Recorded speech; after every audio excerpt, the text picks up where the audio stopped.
One of the most striking aspects about the developments in Libya is the timing. A military officer who controls the West ordered his forces to invade the capital on the very day the UN Secretary General was in town. Antonio Guterres was in Tripoli to help broker peace talks aimed at forming a unity government. Those efforts were shattered when Khalifa Haftar, the self-proclaimed ruler of the country's east, declared a military operation. Some reports suggest Haftar was unhappy at the number of positions offered in the power-sharing deal. Others say supporters of the former CIA asset, namely Saudi Arabia, Egypt, and the UAE, gave him the green light and weapons to reach the gates of Tripoli. The move certainly came out of the blue. In such a short period of time, the country is on the brink of yet another bloody war.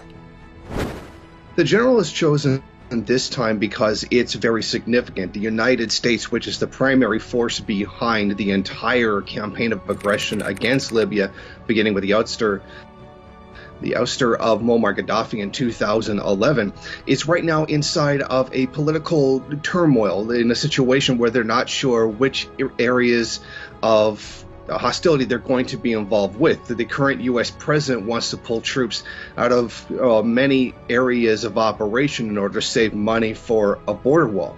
Also, at the same time, the U.S. is losing in many of these areas. Hostilities against Iran are not having their desired impact. There have been conflicting reports about the proximity of Haftar's forces to the capital. Should Haftar control Tripoli, he is likely to impose military rule across Libya.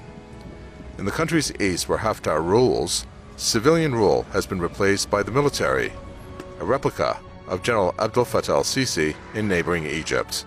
Just 8 years after a NATO-led operation toppled the dictator Muammar al-Gaddafi, the oil-rich country once again faces the prospect of authoritarian rule. Critics say for years now the international community has followed a failed policy of appeasement towards Haftar. During his recent visit to Libya, the UN chief fell short of denouncing him for the surge in violence. It took a UN Security Council session on Friday to finally call on the military commander to pull his forces back, but that may have come too little, too late.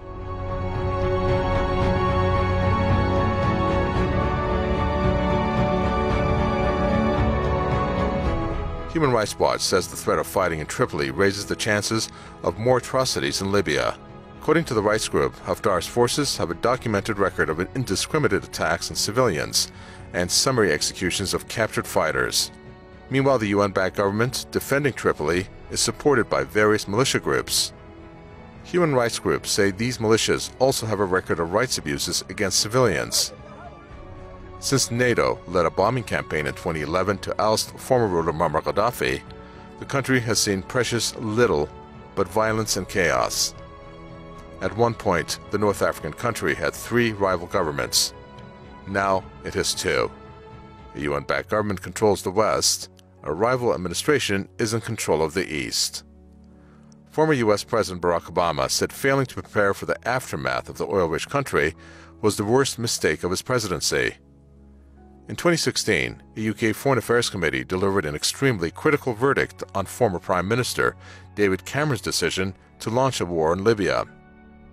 The MPs concluded that Cameron helped create a failed state that has now seen countless civil wars. The report echoed similar criticism of Tony Blair's role in the war in Iraq. The United States is wholly to blame for this situation. It has been nothing but their actions and the actions of the rest of the quasi-NATO aligned forces who sought the ouster of Muammar Gaddafi to begin with. Libya was a functioning country that had the highest living standard in all of Africa. Yet it has been the U.S. desire to get a hold of the oil resources inside the country in order to forward their own profits that destroyed this country. The vacuum of power in Libya has given rise to Takfiri groups like Daesh. The terrorists had no presence there before NATO invaded. The North African countries has also become the main departure point for refugees trying to reach Europe. Thousands have since drowned and perished. Despite its vast oil resources, Libyans have yet to see that wealth trickle down as was promised to them when Gaddafi was ousted. To say that Libya has become a failed state is perhaps somewhat of an understatement.